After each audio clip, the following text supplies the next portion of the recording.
Assalamualaikum warahmatullahi wabarakatuh. Welcome back to my video project learning with me, Zikma Maratu Salihah, and I'm student at English Education Department 5B.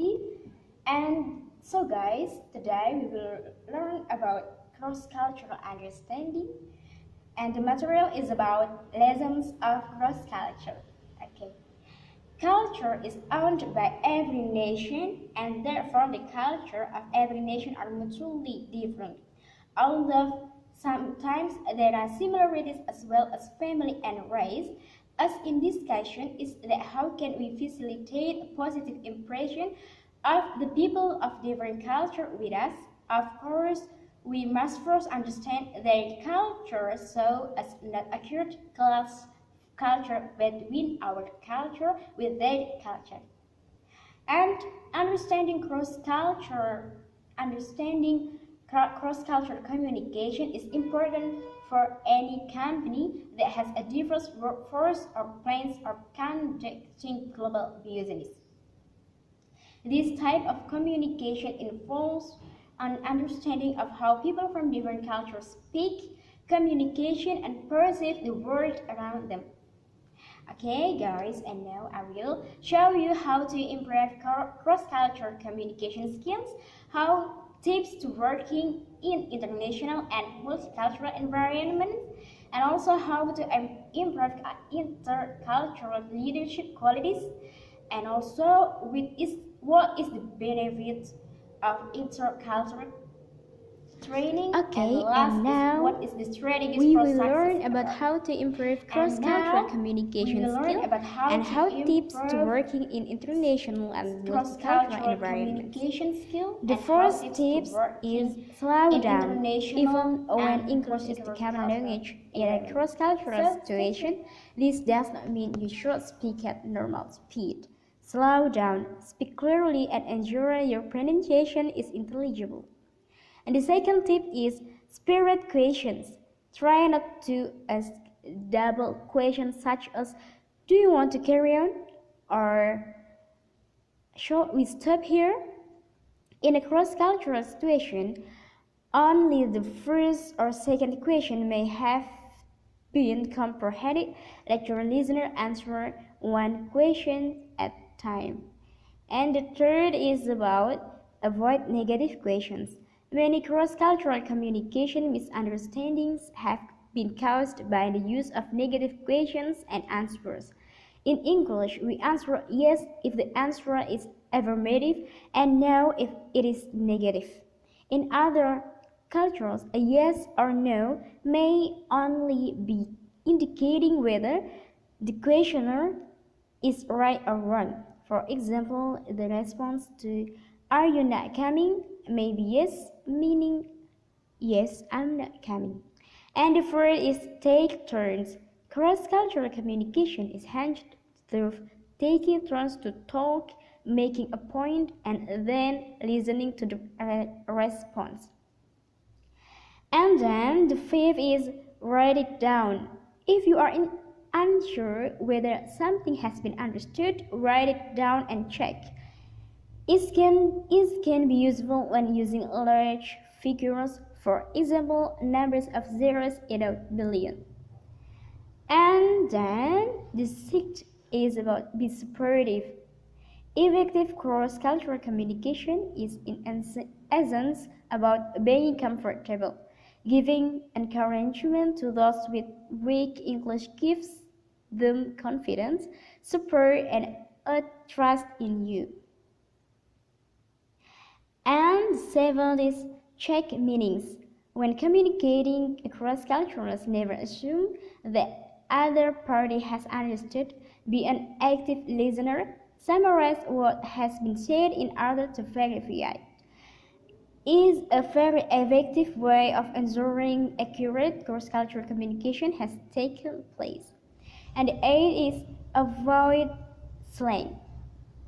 Even the most well-educated foreigner will not have a complete knowledge of slang idioms and sayings. A danger is that the words will be understood but the meaning missed. And the ninth is about watch the humor.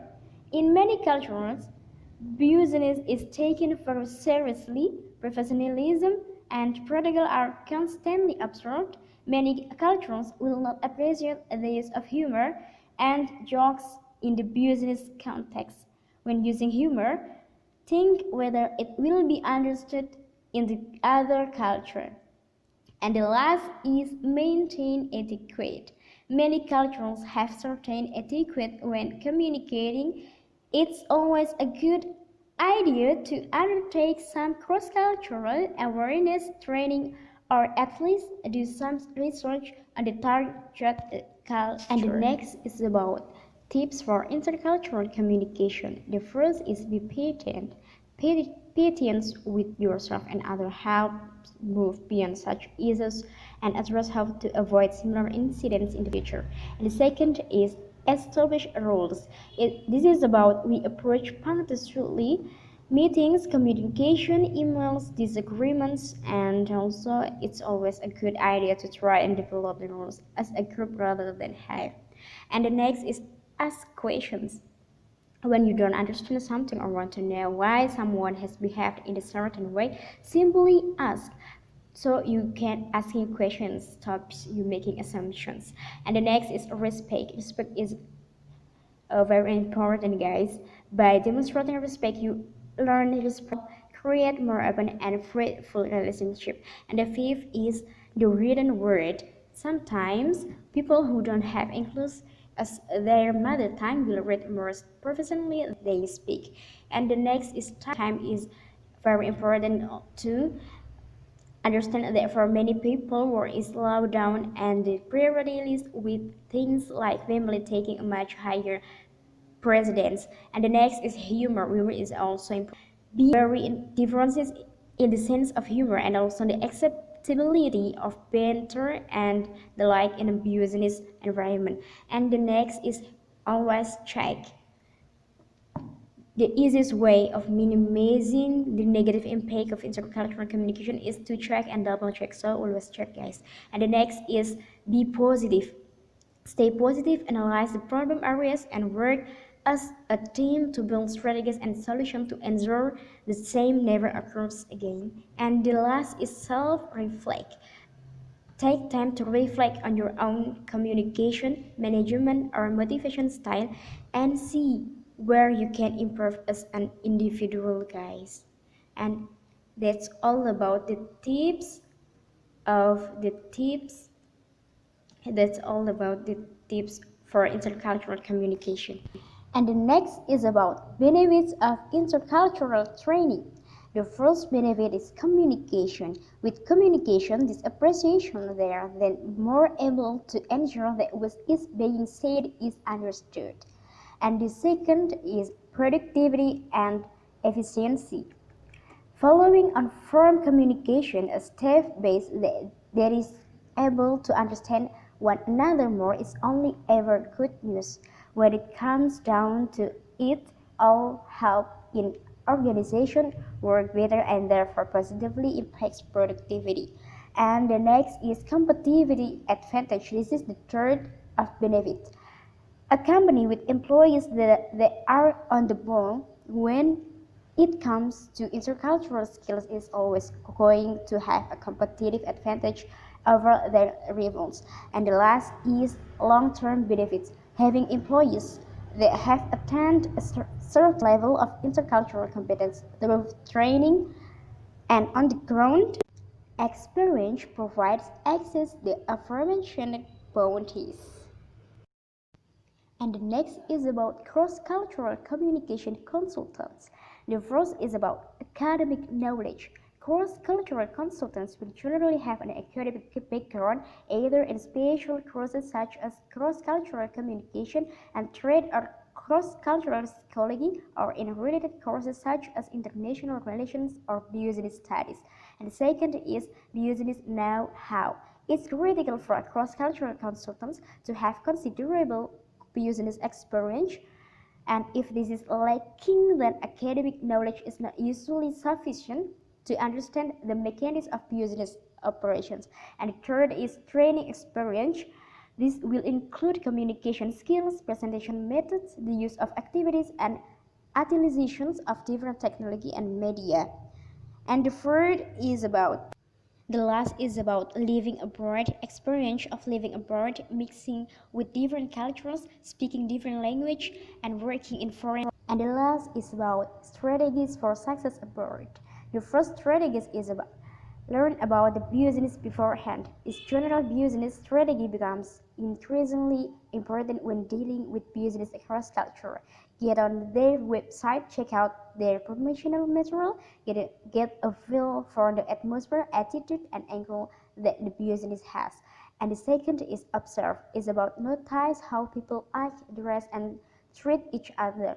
And the third is ask questions. Questions show you are interested in your college's culture, demonstrate that you are working to create synergy between your cultures with questions.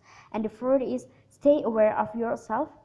Take advantage of downtime and make time for it so you can get in touch with your body and feelings. This process can help you feel more grounded and secure in your experience abroad. And the fifth is allow for more time. Working across cultures takes more time. Communication may be slowed and logistics may be different. Also give yourself more time to process all the information before making decision. And the next is look for individual differences. Then the seventh is about find the humor. Humor heals and helps you through difficult situations.